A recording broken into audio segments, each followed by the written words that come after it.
Previously on Alan Wake, Alice has been kidnapped. Alan, please help me. Alice? You'll do exactly what I say if you ever want to see your wife again. I can't tell anyone except my agent Barry. Damn it, Barry, they'll kill her. You're my best friend, and I'm worried that you're not right in the head. The ransom is a manuscript I supposedly wrote that's coming true before my eyes. It happened just the way it was on that page. So dark. I have found only a few scattered pages. I want the entire manuscript. The deadline is in 2 days. I found Mr. Wake's pages. Good girl. How the hell did she get her hands on the manuscript anyway? I don't know. She's resourceful. I told you were too hard on her. Listen, I found out all sorts of interesting stuff while I was digging around. Yeah. Mr. Wake, it's Sheriff Breaker. We have an FBI agent here, Agent Nightingale. FBI? He's anxious to see you. You'd better come to the station. Okay, I'll be right over, Sheriff. Let's make this quick, huh? Help you folks? Name's Randolph. I'm the manager. We're looking for Rose. Works as a waitress down at the diner. Rose, sure. Nice girl. Who wants to know? I'm Alan Wake. The writer, huh? I heard on the radio you were visiting. Well, I'll show you her trailer. That Rose, she's a nice girl. Always pays her rent on time. As I was saying, Al, I found all sorts of weird stuff from the local newspaper's archives. This place is crazy. Disappearances, mysterious deaths, urban legends come true, and get this, most of this stuff takes place around Cauldron Lake. Well, you ain't wrong, mister. The Indians thought the lake was a doorway to the underworld. I'm the God-fearing type myself. I don't hold with that sort of thing. Yeah, okay. Anyway, there was an island there owned by a guy called Thomas Zane. Now, some of the articles I found about him make him out to be a famous writer, but I ran a bunch of searches, couldn't find a single thing he wrote. Zane was heavily into diving, so much so that the place came to be called Diver's Isle. But the volcano under the lake erupted in 1970, and Zane went down with the island. Yeah, how about that? It was there in the morning, as if it had fallen from the sky. But it would take a tornado to lift something like that. We're damn lucky it didn't crush any of the trailers. Come on, mister. I'll take you to Rose's trailer.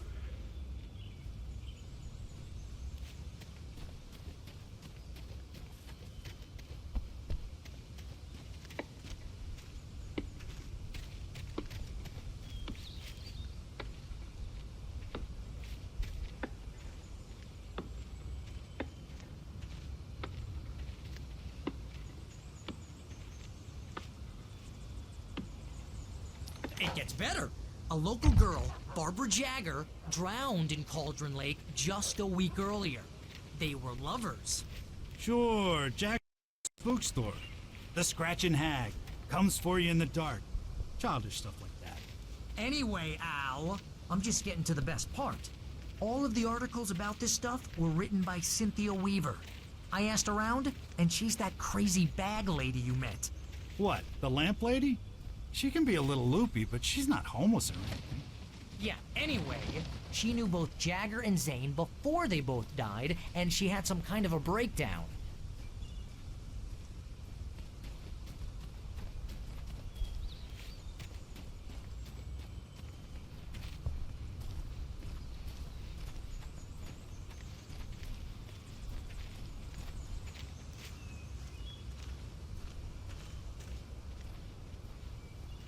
Well, mister, this here's Rose's trailer.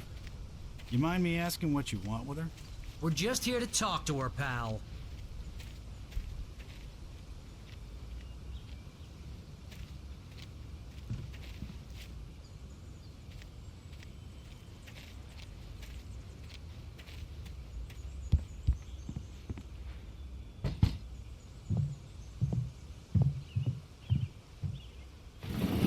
Welcome to... Oh dear, Mr. Wake. I'm so glad you're here. Rose, you have my manuscript? Oh. Oh yes. Yes. Please, come in. Hey, this is really good. Rose, Yes. my manuscript. I really need it. I understand. I know what you need. A muse to inspire you. Oh, for Barry. She doesn't have anything. Yeah, hey, Al, what's... Oh... Barry! What? What?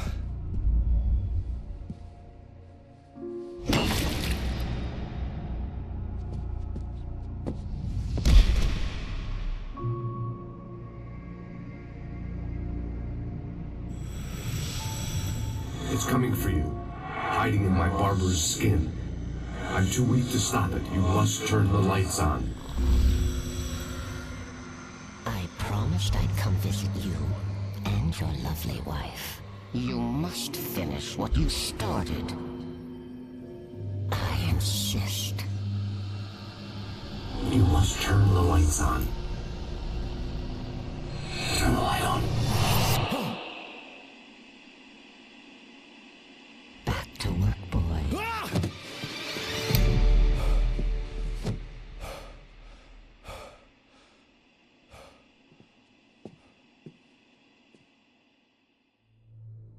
I felt nauseous, hungover. Only anger kept me going. I can't tell reality from dream anymore, but it seems I have an imaginary editor to help me. She's an old woman in a funeral dress. I call her Barbara Jagger. She's very strict. I'm writing faster and faster. My manuscript is being heavily revised. The edits are getting very aggressive, and each day there's less of me and more of her. I hate it, but I know she's right. She promises me I can save Alice this way. She knows more of this than I do. About the complex incantation I'm attempting. About this place. She's worked with another writer under similar circumstances, Thomas Zane. The genre of the story seems to be shifting. It's turning into a horror story. I'm getting close. I can feel it.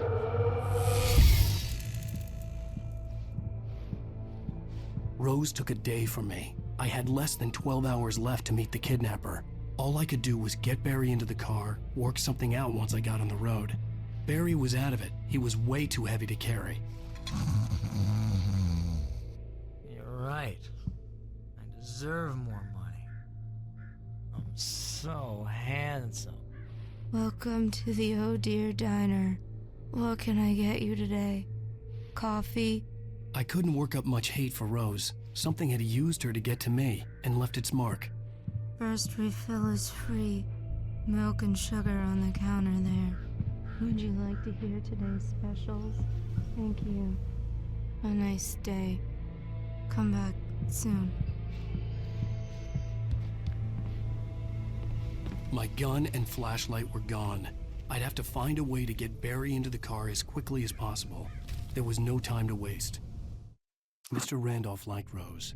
That little smile she had. How she was still sweet when life had tried so hard to make her bitter.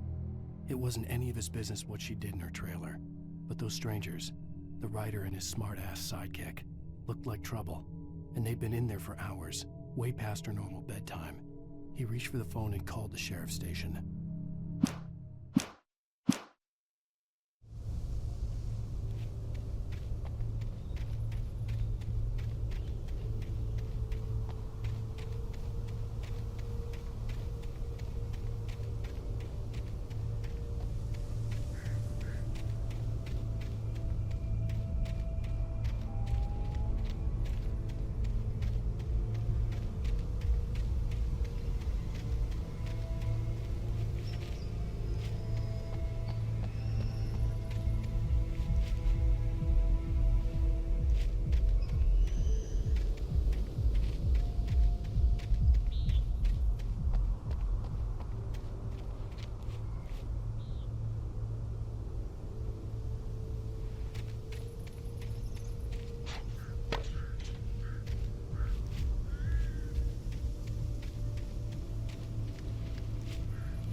I just stepped outside to catch a breath of fresh air, and let me tell you, the weather's getting heavy. Nights like this make me especially glad I'm here talking to you and not home in bed. Once the weather takes a turn like this, I can't sleep at all. It's all tangled bed sheets and dark thoughts, punctuated by the occasional plunge into nightmare. Is it just me? Well, perhaps it is. But I hope I can make the night a little bit easier to get through. Caller, you're on KBF FM. Hey, Pat, it's Walt Snyder. What's on your mind, Walt? Well, I ain't the way you are, bud. Well, I can't sleep either, you know? I just been staring out the window here, trying to make sense of it all, but, I ain't been drinking either, you know? I just... Well, you sound like a man with a problem, Walt. I had a,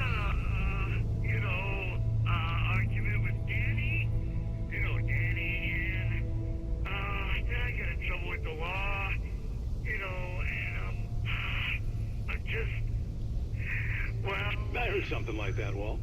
Yeah, well, you know, Danny's my best friend, and, he let me bail today, and now I'm just alone here at the window, you know, waiting. Man, and there's something in the air tonight, man. I was just outside looking up at the sky above our broadcast tower, thinking the same thing. What are you waiting for, Walt? I don't know, but, you know, something's gonna happen. You know, I think I better go. Well, Walt, maybe... No, thanks, Pat. Well, good luck to you, Walt. Hang in there. Let's take a little break, folks. This weather's really something else.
Oh, you're gonna get it now.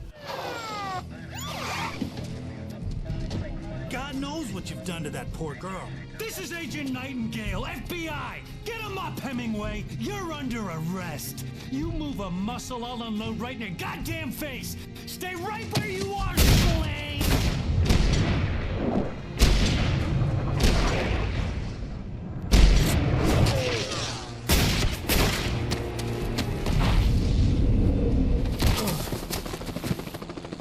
What are?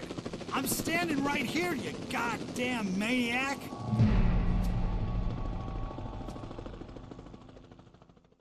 I hated to leave Barry behind, but there was no way I'd miss my appointment with the kidnapper. Give it up, Mr. Wake. Come on. Make it easy on him. Get after him. Don't let him get away. Move it, move it, move it! I'll have you shot if you let him get away.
For decades, the darkness that wore Barbara Jagger's skin slept fitfully in the dark place that was its home and prison. It was hungry and in pain. It dreamed of its nights of glory when the poet's writing had called it from the depths and given it a brief, terrible taste of power and freedom. The rock stars had stirred it from the deep sleep the poet had sunk it back to in the end. When it sensed the writer on the ferry, it opened its eyes.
Search the area.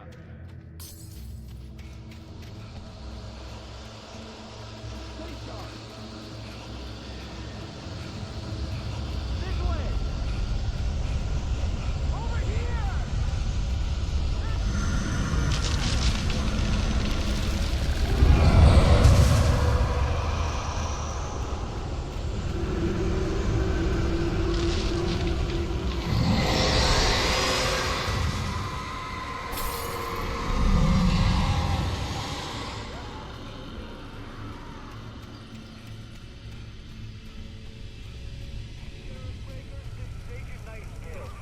This horror was everywhere I went, circling me.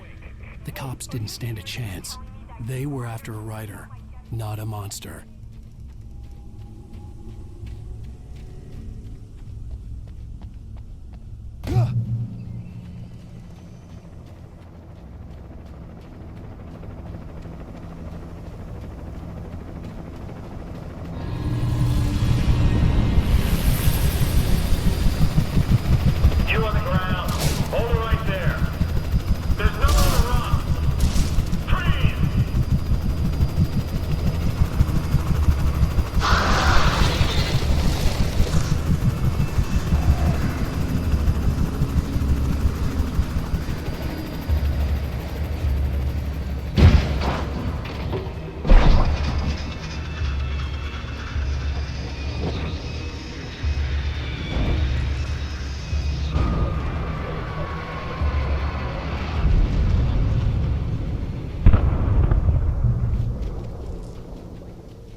This is Jane. Mulligan, Thornton, come in. Over.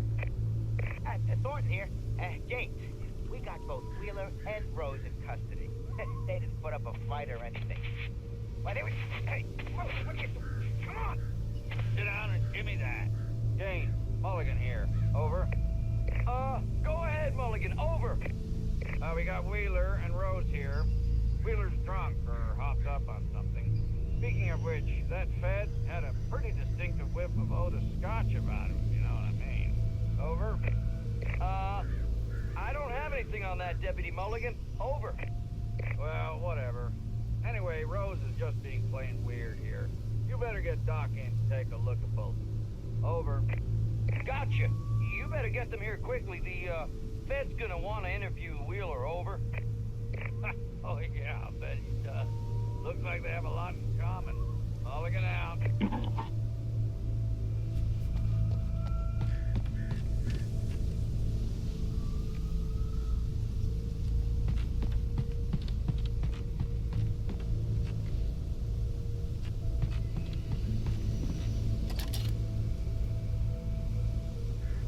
could see the lights of the radio station in the distance.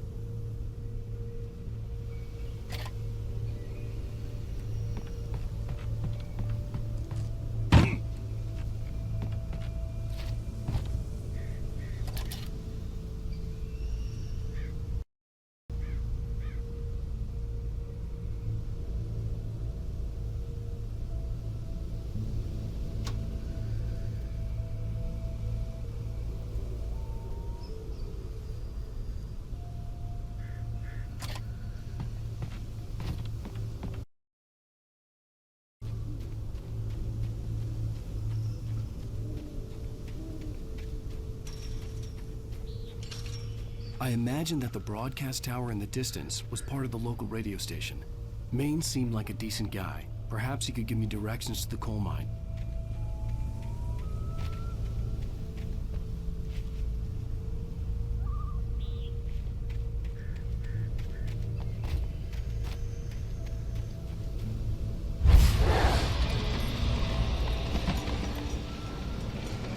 Unnatural shadows clung to the gate. The darkness that was after me was trying to stop me. I wouldn't get through without a light.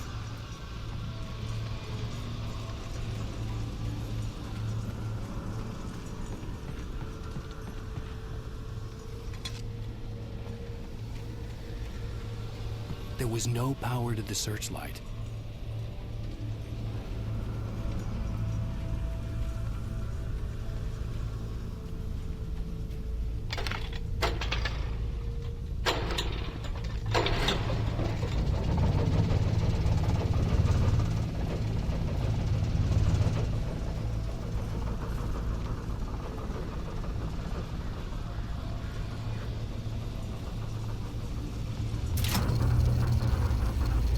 The old generator conked out. I'd have to see if I could fix it and try again.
It took me a moment to recognize the flashbang grenades.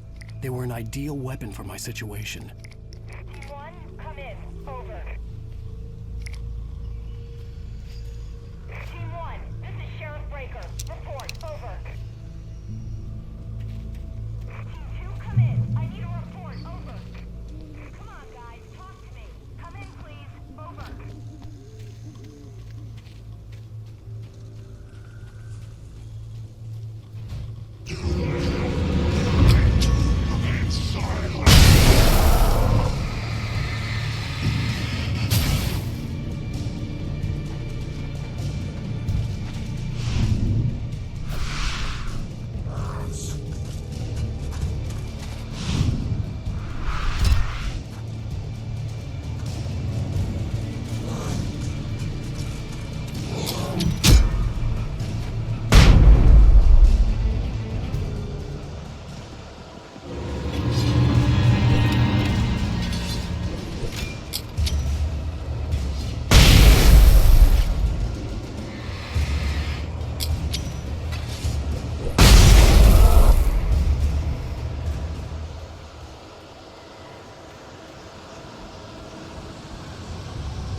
KBFFM with Pat Maine.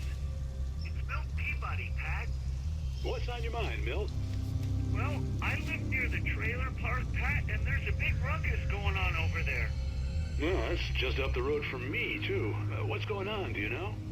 I don't know, but there's a bunch of police cars there, lots of sirens, a helicopter buzzing around, and I think I heard some gunshots. Gunshots? Yes, sir, like from a pistol. So can you find out what's going on?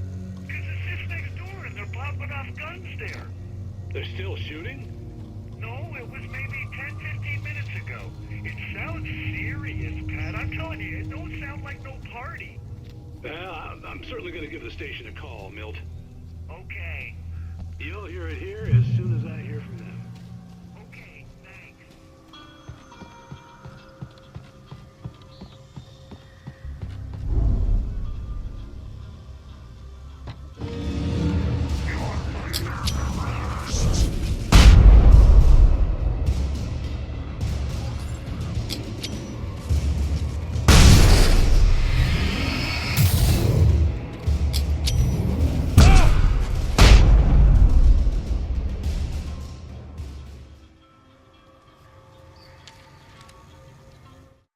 Touched by the dark presence, Rose was lost in a dreamland where everything was drawn in black and gray crayons. The old lady had promised her that all her wishes would come true. She would be Alan Wake's muse. She was smiling so hard it hurt her face. She crushed a bottle full of sleeping pills into the coffee. Deep down inside, she was screaming in terror.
Well, Let the trash sort themselves out.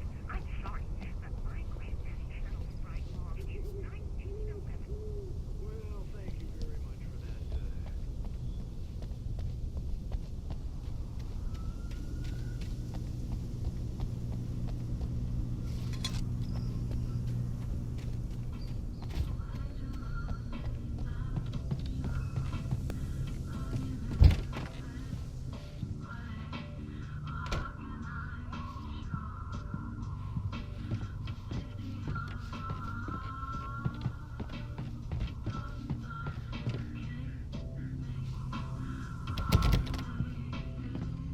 Oh, here's a little surprise.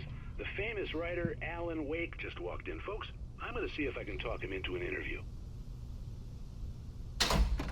Come on in, Mr. Wake. Oh, I'm so glad you could find the time to do this, Mr. Wake. Nowhere to run now, Dan Brown. You back away from me. Don't hurt her. Whoa, everyone calm down. Put the gun down. We're all friends here, right? Cool your jets, Nightingale. We got him. Dude, priest! What the hell's the matter with you? There's a civilian in there.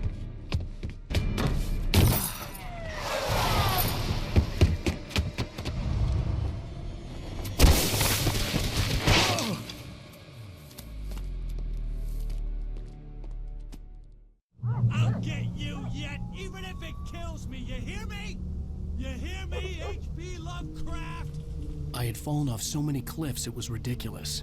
That's what you get for naming a book The Sudden Stop. It was probably good I hadn't had the chance to tell Maine where I was going. I'd have to lose the cops and find my own way to the mine.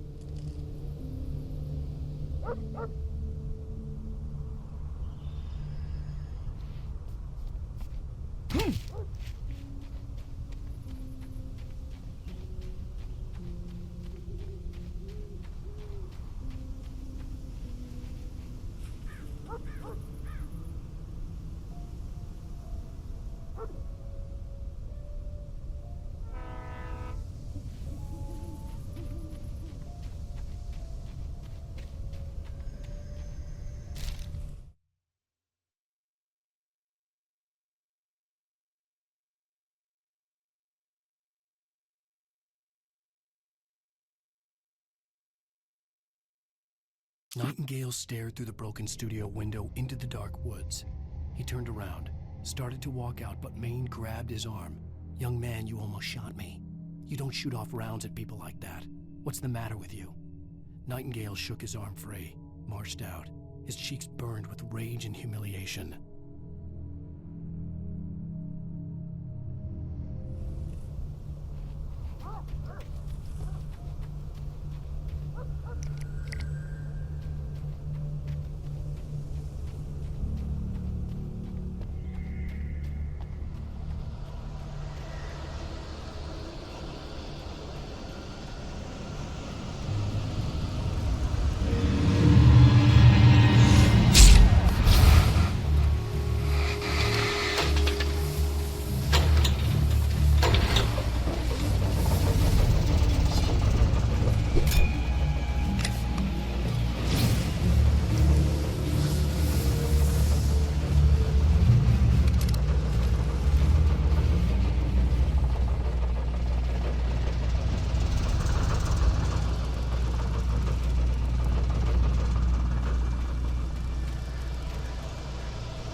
The bulldozer's engine roared to life. Mud and rocks flew as it fought for traction.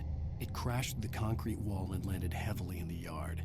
If it were an animal, it would have shaken its head after the impact, fixed its eyes on me, and charged. Of course, it had no head nor eyes.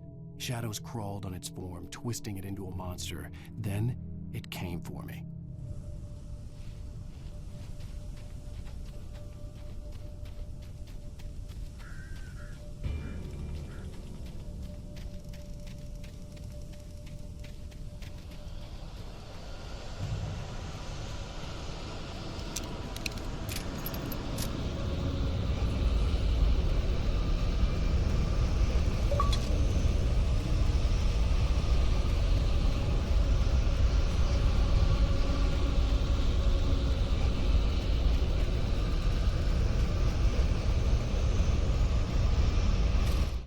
Sarah trusted her gut, and her gut said Agent Nightingale was an asshole. He felt wrong, and it wasn't just the smell of stale booze. It was in the way he flashed his badge, pulled rank, the look in his eyes when he wanted answers. Where was Alan Wake? What was this about an accident? Where was his wife? And most importantly, why did she let Wake go? He wouldn't answer her questions. Federal business was all he'd say.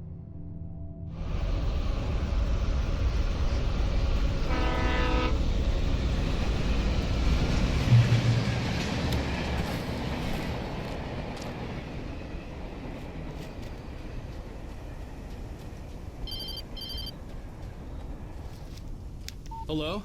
The most stubborn man I've ever met. Alice? Alice? Alan, I'm so afraid. It keeps me in the dark. Please help me. I look at you, Alan, and it's not you. Something else. Looking out from behind your eyes. Alice, I'm here. I'm so alone here. It's all gonna go to hell. You need to be careful. Cooperate.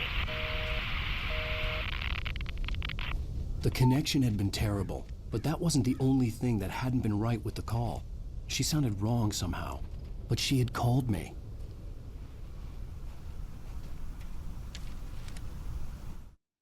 The pipe wrenched itself loose from the bridge's steel framework.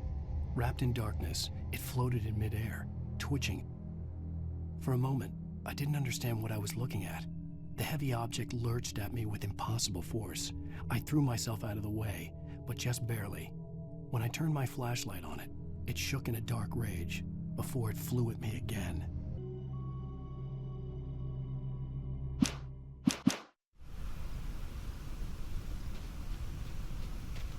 I could see a railway bridge up ahead and a warehouse of some sort on the opposite shore. I hoped I could find a car from there.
That was pursuing me was growing stronger, and it was taking over everything in its path.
path.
I slammed the door shut right in his smug face.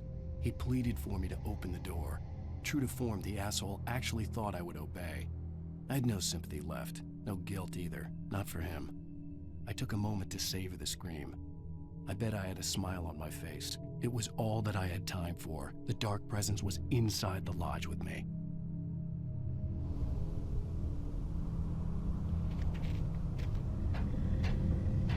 As a teenager, just starting to get interested in writing, Stephen King had been a source of inspiration to me. I thought about all the inanimate objects that had come to life in his books. No one is safe in a good horror story, certainly not the protagonist. That's what makes them fun. This was anything but. The darkness could possess anything, and it was getting closer.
parts of our existence for granted, unaware that they are merely a thin veneer of desperate self-delusion covering a vast cosmos of madness and horror. All too often, the stars are right. In Night Springs. Tonight's episode, A Family Occasion. Journalist Alvin Derleth's trip to study the local customs of an insular community in Night Springs has been less than successful. Until tonight. Well, I'm glad you changed your minds about this. Ancient customs, local mythology. My editor loves this kind of stuff. Well, Mr. Derleth, we don't want to feel like we're on exhibition, but you have demonstrated the seriousness of your intent. Oh, I am serious. Really, just do your thing. I'll stay out of your way and observe. Actually, I thought you could assist us. I'm afraid we are a man short. It would provide you with an intimate perspective. Could I really? Of course, Mr. Derleth. Well, I guess that's the least What would I have to do? Oh, here. Let me show you with a kiss.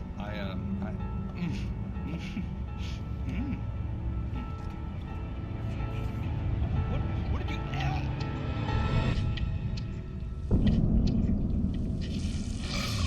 Oh, Mr. Derleth, you have well pleased Nixie Perka, the dweller in flesh. Your body shall host his 1,000 young, and all shall be glory.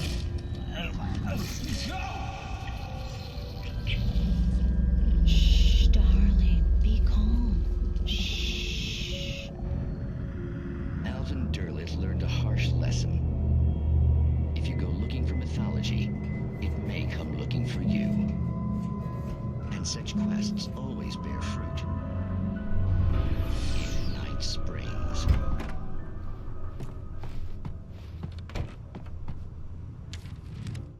The darkness surged towards me, sucking everything loose from the ground into its depths, tugging at my clothes. I saw the flare the kidnapper had dropped and threw myself towards it just as I felt my feet leave the ground. The darkness embraced me with the force of a tornado. Somehow I managed to light the flare. The darkness roared and cast me away. I fell toward the dark waters of the lake far below.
never been this glad to see the sunrise.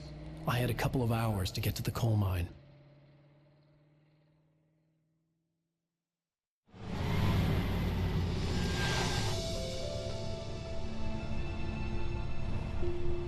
The coal mine wasn't far now.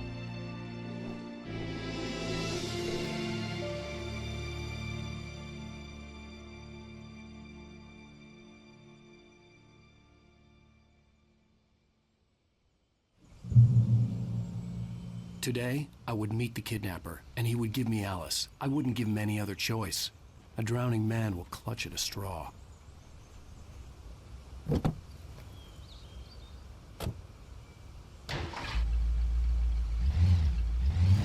Little by little, without realizing it, I'd come to believe that the story in the manuscript was coming true. The current of its narrative had taken me deeper and deeper into dark waters. Alice had been taken from me. Barry was probably in jail. I was a fugitive from the FBI. The whole world taken over by the Dark Presence was trying to destroy me. It all felt real, but it matched a textbook case of insanity.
This is Pat Maine, and you're listening to KBF-FM. Folks, I want to apologize for kind of abandoning you to that looping music track last night, but I was detained.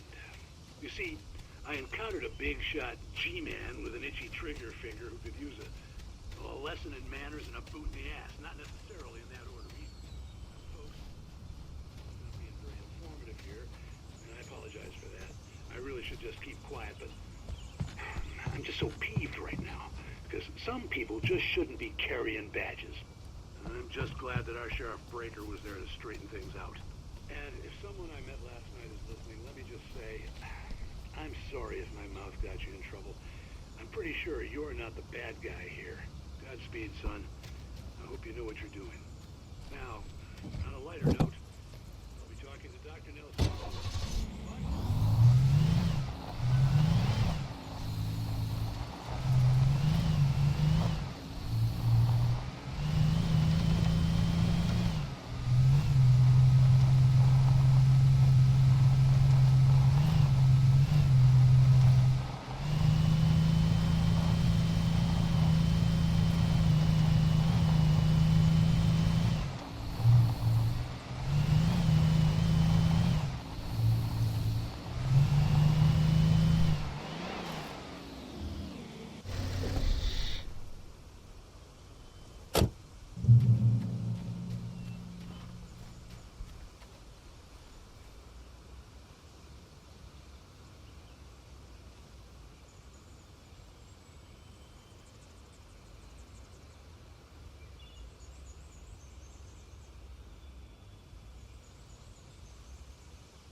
Welcome back to KBF FM. Hope you enjoyed that tune.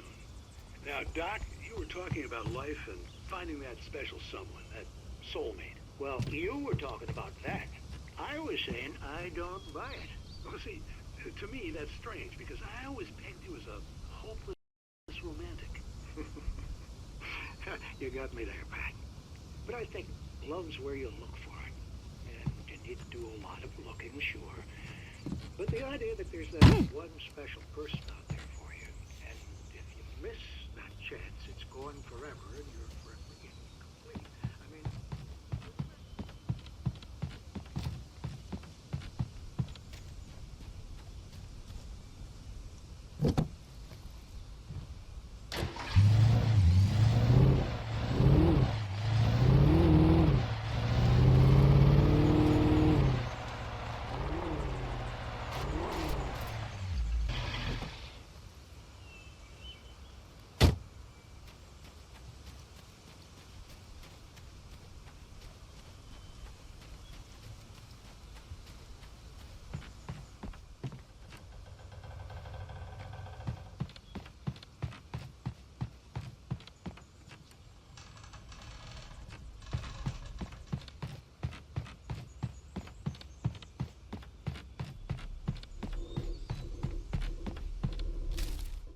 For Mott, spying on the writer on the ferry had been a disappointment. His boss had made Wake out to be something special, but Mott hadn't been impressed. He'd gotten a good long look at the wife, though, and he liked what he saw. Mott had fantasized about goading Wake into a fight, but it hadn't happened. Still, he'd get his chance to see if the writer had anything in him. He'd been promised as much.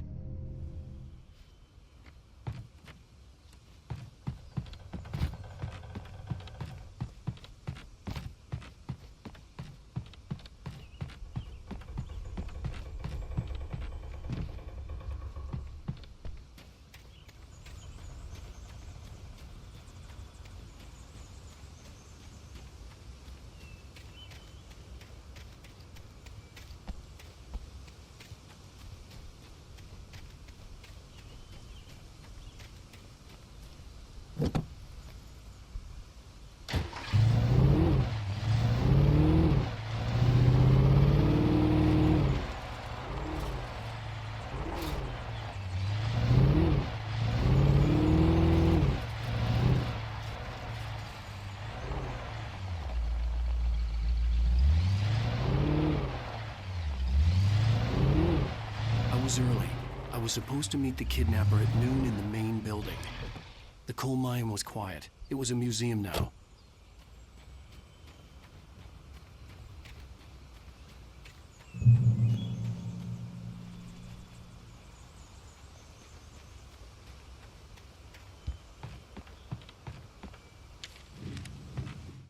With Nightingale gone and the night wind blowing in through the broken studio window, Maine stared at Sarah. The sheriff looked away. Maine's voice shook with barely controlled anger. That boy's doing more drinking than thinking. I hope you know what you're doing, Sarah. He's got a sickness in his eyes. You take my word for it. He wants Wake for a reason, and it's not for anything good.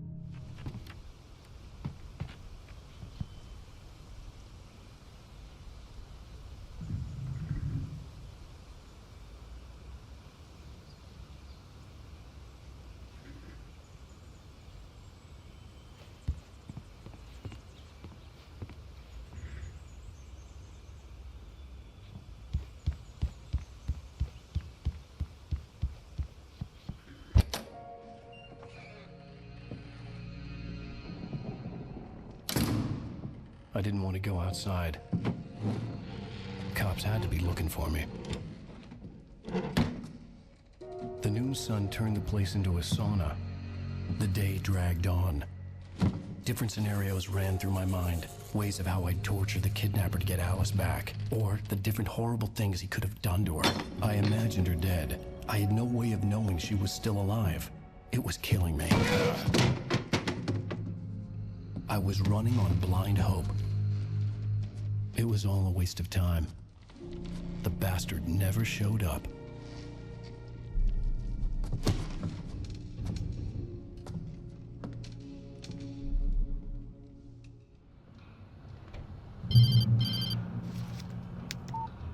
Where the hell are you? Change of plans. You know where Mirror Peak is? It's a big mountain north of where you are. You follow the path from the mine, you can't miss it. There's a lookout point there.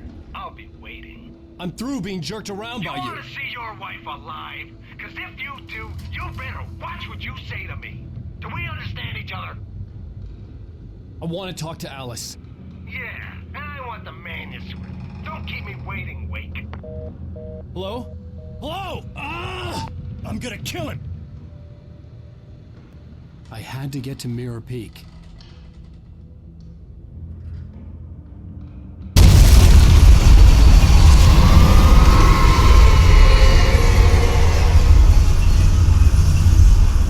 It was close. Maybe closer than ever before.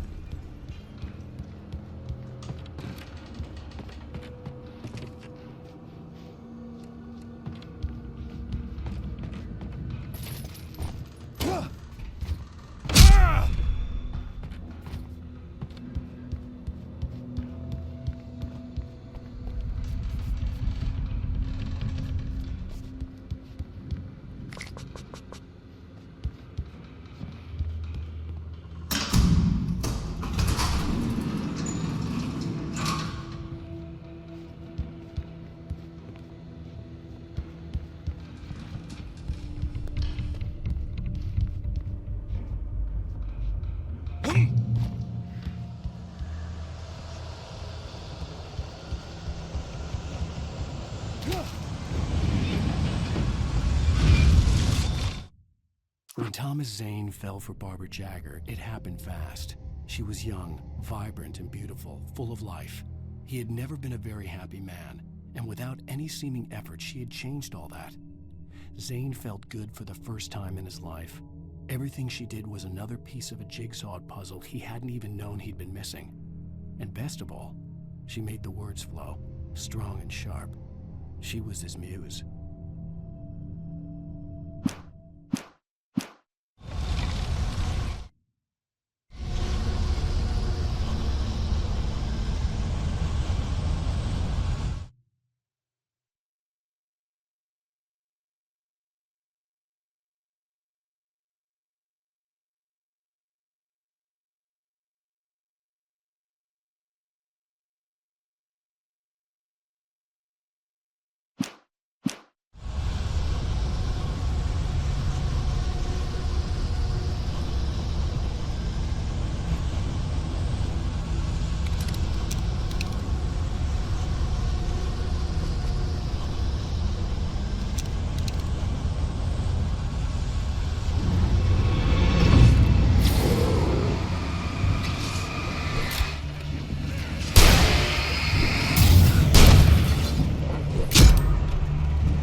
Is this on?